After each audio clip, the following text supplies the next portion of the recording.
hati-hati ini. Udah? Kalau mau tulis tolong ditulis. Atau nanti tolong gabung di nomor saya di WhatsApp ini. Jadi saya gabung di grup, saya share di grup juga. Ya. Yang pertama, tolong ciri-ciri orang ini kalau saya meruqyah saya kasih ini materi ini ya. Ciri-ciri orang yang harus diruqyah syariah. Gejala-gejala medis dan non medis yang terjadi. Yang pertama, malas sholat, cari ilmu agama, baca Quran dan ketaatan lainnya. Diruqyah lah itu kalau dia malas ibadah. Yang kedua, sebagian atau keseluruhan kepala sering merasa pusing-pusing. Sebagian atau keseluruhan sering merasa pusing-pusing. Diruqyah lah itu, kena gangguan itu. Udah? Ya, di videokan. Yang ketiga, dada terasa sesak atau panas. Kemudian leher terasa berat atau kaku. Berikutnya, yang keempat, sakit pada perut dan ulu hati. Yang berikutnya, gangguan sekitar rahim, prostat dan ginjal. Yang kelima, sakit yang sangat pada jam-jam tertentu. Kemudian berikutnya, mudah marah atau tersinggung. Jadi kalau suami ibu mudah marah tersinggung, diruqyah lah itu. Kena gangguan itu. Dan ketawa dia kan. Suaminya mudah marah itu. Sedikit-sedikit marah. Ya, emosian aja. Ada kan, Bu? Ada lah katanya.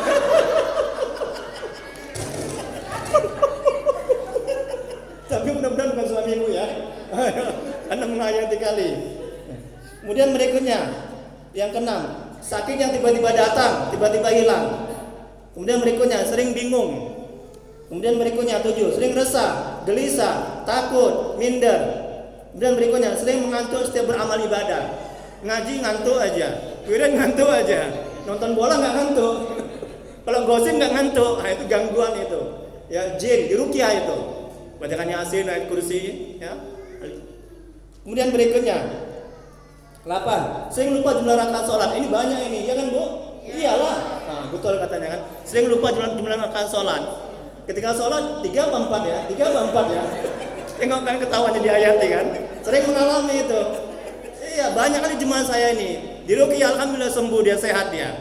Dia bisa khusyuk dalam ibadah. Itu gangguan itu. Ya. Nah, tengok kan betul kan banyak kan? Makanya tidak ada waktu diruqyah ya, Bu ya. Nah. Kemudian berikutnya, merasa was-was. Kemudian berikutnya yang 9, merasa ada yang mengikuti atau mengawasi. Ada, Bu, di rumah, ya kan? Merasa ada yang mengikuti atau mengawasi. Kemudian berikutnya sering berprasangka buruk. Suami pergi kerja, jangan-jangan nih main serong nih. Nah, suami cari makan nih, jangan-jangan dia nih. Prasangka buruk aja. Kemudian berikutnya yang ke-10, sering mendapat kesulitan dalam hidup dan kehidupan. Kemudian berikutnya yang ke-11, sulit tidur jika disantet. Yang ke-11 sampai yang ke-18 ini ciri-ciri orang yang disantet. Yang 1 sampai 10 itu tambahan. Perhatikan lagi. Yang ke-12, selalu terbayang dan ingin bertemu kepada orang yang menyantet. Yang ke-13, bisa melihat makhluk gaib. Mengalami nafsu seks yang berlebihan. Ada ini, Bu? Adalah. Nah, tengok kan, betul kan? Itu ada kan? Itu perlu diruqyah itu. Nafsu seksnya berlebihan. Ini kata ulama, Bu. Ini bukan kata saya, ya. Kemudian berikutnya, merasa ada bisikan, merasa ada sesuatu yang bergerak di dalam tubuh. Kemudian berikutnya 15, sulit berkonsentrasi. Kemudian berikutnya, gelisah dan kepanasan saat mendengar Al-Quran. Mendengar dangdut, dia gak gelisah. Mendengar Quran, dia gelisah, ketakutan. Ya, jemaah saya itu yang kemarin yang datang itu. Nah, itu perlu diruqyah itu. Yang 16, suami istri sering bertengkar meskipun masalah kecil. Ada kan, Bu? Nah, diruqyah itu suami istri itu. Kok serius kan ngomongnya nih, Bu? Tegang semua nih kayaknya nih. Ini pasti semuanya perlu diruqyah nih, betul kan, Bu? Iya kan, kenceng kan suaranya kan. Tengok kan? Tapi guru-gurunya dulu lah. Masa ibunya ya? Ibu akan kedapatan nantinya ya. Oke, tapi gitu Bu, nanti kalau misalnya ibu yang mau ikut, nanti lah tuh diatur nanti ya bagaimana manajemennya. Kemudian berikutnya yang terakhir, sering bermimpi buruk, betul kan, Bu? Kemudian sakit pada bagian dada saat asar dan maghrib. Kemarin suami istri datang ke rumah saya, suaminya ketika mau asar dadanya terasa sesak kayak mau mati dia. Alhamdulillah datang ke rumah diruqyah, kasih daun bidara, sehat. Tengok nih, buka YouTube saya itu. Ini masjid, masa saya bohong? Dia ngaku sendiri. Bagaimana Pak perasaannya Pak saya diruqyah? Alhamdulillah Ustaz, sehat, enak. Siapa yang buat? Allah, bukan saya. Ya, paham kan? Dia bertobat. Yang terakhir, merasa tidak nyaman di rumah dan sakit pinggang tanpa sebab. Nah, nanti ini ibu akan dapatkan kalau ibu nanti diruqyah. Tapi bersabar. Oke, itulah dia jawabannya. Gejala-gejala medis dan non medis yang terjadi yang harus diruqyah orang yang kena gangguan gaib, gangguan jin, setan maupun disantet. Sekarang banyak kali ini yang menyantet. Ada yang nggak suka disantet, betul kan? Hati-hati. Kalau nggak kita bentengi diri kita, bu, kalau nggak kita bentengi diri kita dengan keimanan, dengan ketaatan, dengan ibadah, siap-siap kita disantet, siap-siap kita diganggu jin. Kalau kita nggak sholat, kita nggak baca Quran, kita nggak taat kepada Allah, siap-siap hati ibu nggak tenang, siap-siap ibu diganggu jin dan disantet. Makanya bentengi diri ini dengan ketaatan kepada Allah. Paham bu? Paham bu? Alhamdulillah. Ada lagi? Ya, nah. Makin panas ya? Makin panas kata ibu itu. Makin sih yang paling panas. Luar jinnya semua. Luar jinnya. Iya bu. Ini pengalaman pribadi saya ya Pak Ustadz. Ini kan saya pernah ini satu keluarga dipijat nih. Ya. Kita panggil lah tukang kusuk ya. Ya. Pijat. Yang mendatangkan itu kan saudara. Ya. Jadi itu pas kebetulan papa saya sakit. Ya. Dipijat, diurut lah ya.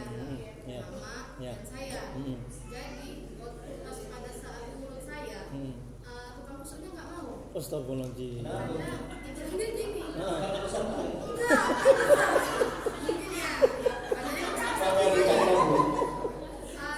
bilang sama tukang kusuknya ini Ya. harus pakai media. Allah Akbar. La ilaha illallah. Subhanallah. Medianya itu seperti ibu selain saya jeruk purut ya. Allah tiga. Akbar. Yang 3 untuk saya mandikan. Ya Allah, ya yang Allah. 3 ke saya ke ibu katanya. Karena kalau saya kusuk ibu nggak pakai jeruk purut saya nggak akan mau. Ya Allah. Sampai segitunya ya? Ya, saya nggak akan mau karena badan saya nggak akan sanggup menerima apa yang ada di badan ibu. La ilaha illallah. Subhanallah.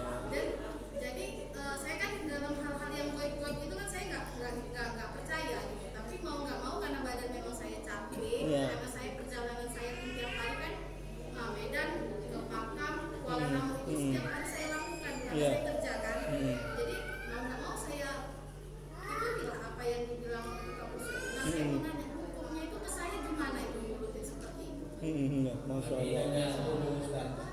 yang tentang nyuruh yang tadi ya. Harus pakai media jeruk purut gitu. Terus dia pun nggak mau megang kepala saya karena saya sendiri pakai jeruk purut itu. Allah Tahu dia dulu. Makanya saya bertanya-tanya gitu, tapi dia nggak pernah menjelasin kenapa yang lain enggak, kenapa harus saya gitu. Iya. Jadi mungkin ini Ustaz lebih kepada nanya hukumnya. Iya. Yang atas apa namanya tadi saran dari tukang kusuk harus pakai jeruk purut. Dan itu memang dia bilang saya nggak sanggup gitu. Kenapa? Ada penjaga badan itu. Ada penjaganya? Iya, saya nggak percaya Allah Akbar. La ilaha illallah. makanya saya nggak mau, tapi ya karena mau nggak mau ya karena badan saya capek kan harus diurut ya saya ikuti juga gitu. Makanya Ustaz, mama ada produk ini. Kalau udah kredit keluar lo udah Nah, ya kan pasti Ustaz. Iya. Terus saya mau nanya itu aja, Ustaz. Karena mengganggu juga sampai sekarang tuh apa ya? Iya. Ustadz, bagaimana hukumnya dalam agama ketika menggunakan media-media seperti jeruk purut agar apa? Agar tidak diganggu, kan gitu ya? Agar tidak terkena hal-hal yang gaib. Ya, medianya seperti jeruk purut. Ya nggak apa-apa, sah-sah saja. Tapi ingat, harus meyakini dalam hati, mengitikadkan dalam hati bahwa yang membuat sembuh adalah Allah, yang membuat selamat adalah Allah, bukan jeruk purut, bukan kemenyan. yang meyakini bahwa yang mengusir jin setan membuat selamat itu jeruk purut, maka sudah syirik, menyekutukan Allah, ada kekuatan selain Allah. Begitu. Itu yang pertama. Nah, terus yang kedua, saya menarik itu. Ibu ada, mungkin dia ada indera keenam ya mungkin ya. Dia bisa membaca bahwasanya ibu ada apa namanya kayak macam ada khodamnya gitu ya, pendampingnya gitu ya. Nah, itu. Dia nggak berani masuk ke kepala saya gitu. Iya. Saya sendiri gitu kan. Iya. Nggak berani. Nah, sekarang saya tanya sama ibu. Tadi di antara 25 ini ciri-ciri gejala orang yang diganggu jin, ada berapa yang kena ke ibu? Coba jujur. Semua. Ibu ini jahat kali nih, masa semua? Ada berapa yang kena? Coba jujur. Tapi ada lah beberapa ya. Adalah kalau bisa ya pasti kadang-kadang namanya manusia pasti kadang-kadang. Oke. Ini pertanda bahwa ibu memang ada gangguan jin. Terlepas ibu ada khodam atau tidak, atau ada yang menunggu ibu mesti diruqyah dulu baru ketahuan. Nanti dia akan keluar nanti suara aslinya. Hei, siapa kau? Kenapa kau ganggu aku? Saya sering begitu meruqyah orang. Bukan suara si ibu ini, tapi suara yang di dalam tubuh dia. Kubunuh kau nanti kalau kau keluarkan aku. Aku udah betah di sini. Hei, matanya melotot. Nah, ibu kok takut? Jangan takut ibu ya, bukan ibu. Matanya melotot, mukanya merah. Yang mau ganggu aku, keluar kau, sana kau. Nah begitu. Itu ketahuan nanti ketika diruqyah. Kalau begini nggak gitu ketahuan. Kalau ibu tadi bilang katanya ibu ada pendamping dalam tubuh ibu, itu harus dikeluarkan. Kalau ibu nggak kuat iman, itu mengganggu itu bu. Tapi kalau ibu kuat iman, ibu taat, khodam itu menjadi khodam yang baik. Dia akan membantu ibu, menolong ibu. Saya bisa sebutkan orangnya di sini ada yang punya khodam. Kalau dia berbuat buruk, khodam itu dia nggak mau bantu, jauh dia. Tapi kalau dia berbuat baik, taat, khodam itu datang dan membantu. Tapi ingat, jangan kembali ke al-hikam, jangan bergantung, berharap, meminta kepada khodam pembantu kita itu. Nanti syirik jadinya. Saya banyak yang bilang, saya ada yang mendamping saya seorang syekh. Makanya saya bisa meruqyah, mengobati orang. Sudah banyak orang yang bilang begitu. Ustaz, di belakang Ustaz ada seorang syekh jubah putih besar, ya, udah tua Ustaz. Di belakang Ustaz, saya nggak tahu, saya nggak merasakan. Orang yang melihat, saya nggak ngaku-ngaku. Wallahu alam. Dia tuh bisa datang melalui leluhur kakek kita, dikasih kita. Bisa juga datang sendiri, masuk sendiri. Buah dari ketaatan kita kepada Allah. Di sini ada orangnya. Oh jangan, nanti saya bisikan. Nanti. Ada dua pun. Banyak nanya jadi. Tadu, yang mana nih? Ini apa ini? Ibu itu loh. Nah, gimana? Colang.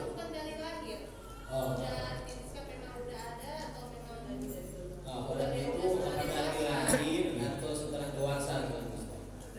Apa memang dari lahir, datang sendiri, atau setelah dia dewasa, datang sendiri atau dipelajari gitu ya bu? Ya Ustaz, khodam itu dari lahir datang sendiri atau dipelajari? Nah, bisa dari lahir datang dia masuk sendiri, bisa juga dari leluhur kakek kita diberikan kita. Bisa juga ketika kita sudah dewasa ini, ketika kita taat kepada Allah, masuk dia datang ke dalam tubuh kita. Itu. Ya. Ada lagi, ayo. Ya bu, ada banyak tuh gitu. Ya.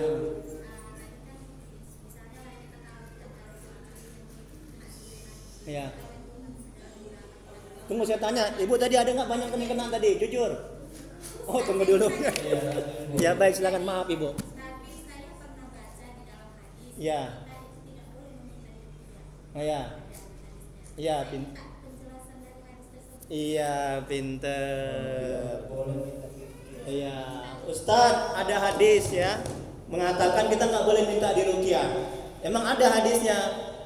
Nggak boleh minta diruqyah, ruqyah syirkiyah, syirik.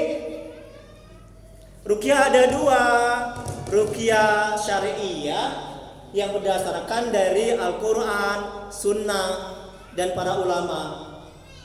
Yang kita gunakan ini ruqyah syari'iyah, baca Yasin, ayat kursi 7 kali, Al-Fatihah 7 kali, Al-Ikhlas 3 kali, Al-Falaq, An-Nas, pakai daun bidara. Daun bidara ada di Quran, ada di hadis. Daun bidara sangat bagus mengobati banyak macam penyakit, terutama gangguan jin, setan, dan santet. Dan ada ruqyah syirkiyah, ruqyah syirik. Apa tuh ruqyah syirik? Ruqyah yang tidak berdasarkan Al-Quran dan hadis, media jin, setan. Umumnya pakai bakar-bakar kemenyan, pakai mahal. Makanya kalau ibu diruqyah seperti itu jangan mau. Ya, syirik, nggak diterima ibu. Amal ibadah ibu, doa ibu ditolak. Kalau ibu mendatangi dukun, haram hukumnya. Dosa yang tidak diampuni adalah dosa syirik, mensekutukan Allah, pergi ke dukun, itu nggak diampuni kecuali ibu bertobat. Jangan ibu ya, jangan sekali-sekali bertemu dukun ya. Pakai jimat, cincin segala macam, jangan. Syirik kepada Allah aja. Pakai khodam, kalau masuk sendiri dikasih udah biarkan, tapi harus kuat iman. Kalau nggak kuat iman, nanti ibu bisa terganggu nanti. Bisa hatiku bisa bergantung bersandar kepada khodam itu. Hai khodam, aku mau ini, mintalah, dikasih. Hai khodam, aku mau ini, mintalah, dikasih. Betul kan? Apa yang kita inginkan dikasih sama khodam itu.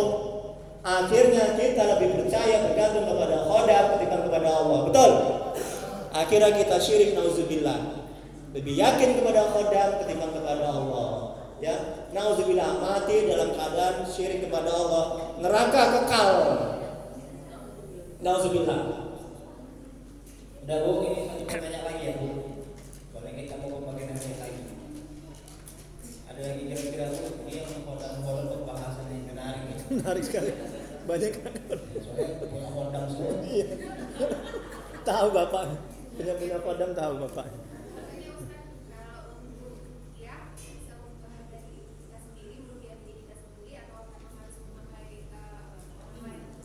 Ya, pintar.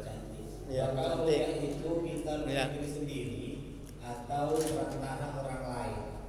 Iya, iya. Pintar, cantik. Semoga Allah membalas kebaikan ibu dan ibu-ibu yang lain yang bertanya dan bapak yang lain. Ustadz, apakah kita meruqyah itu harus meruqyah diri sendiri? Kita yang meruqyah diri sendiri atau melalui perantara orang lain? Rasulullah SAW bersabda, ruqyahlah diri kamu. Atau seperti kata Nabi, gitu dia bunyi hadisnya.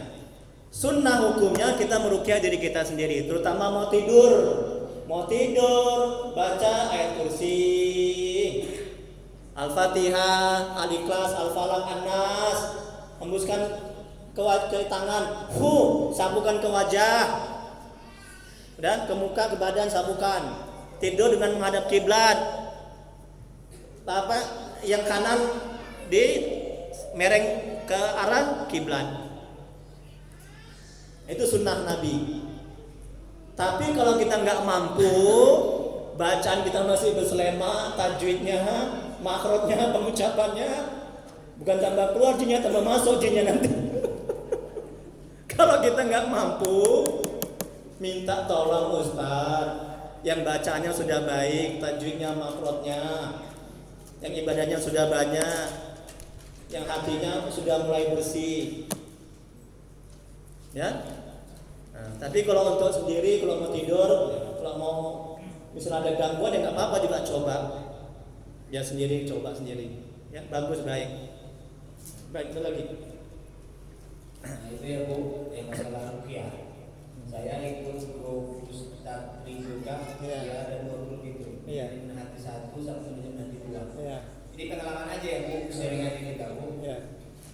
Saya juga istri saya itu baru saya rukyah juga itu. Alhamdulillah. Iya, kenapa? Karena kalau dia itu, gimana saya bilang, terkadang kalau ada sesuatu yang pergi ke tempat, itu suka ada yang ngikutin ke kanan. Masya Allah, suka ada yang ngikut, Iya. Pak Bu. Dan dia itu terasa sampai rumah, tidak tahu rasanya jalannya itu. Iya. Saya merukyah juga berdasarkan dari yang dulu Ustaz saya. Oh, yang saya bagikan, iya. Nah, itu saya buat Bu.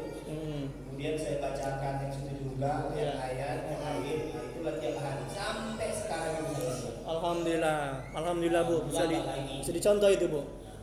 Terus Bu, yang rukyah ini Bu, ada dia Bu, jangan asal pergi ke Ustaz rukyah. Iya. Saya pernah pengalaman ini, saya tengok orang, dia di rukyah, di baju Ustaznya disambung kuncinya nih. Allahumma ilaihi bilang di Ustaznya disambung sama jin yang dalam orang itu. Itu.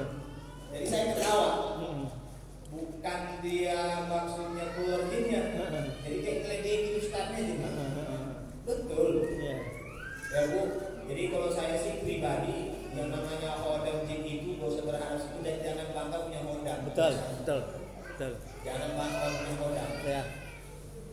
Kalau saya pribadi itu kelemahan itu. Ya. Kalau saya Bu, Ya. mudah-mudahan orang itu yang punya hodam ini semua nih. Ya. Nah, bikinlah hodamnya ketika merepek pun janganlah pakai hodam. Makin merepet dia nanti, makin kuat. Ada yang Ya. punya penanya Bu sebelum kita doa. Jadi Bu, Ya. ada Bu, ada Bu. Mama Ayu bilang bikin. Gak ada. Gak ada Bu. Saya tengok orang Mama Kevin itu kodamnya Mama Ayu dan mungkin.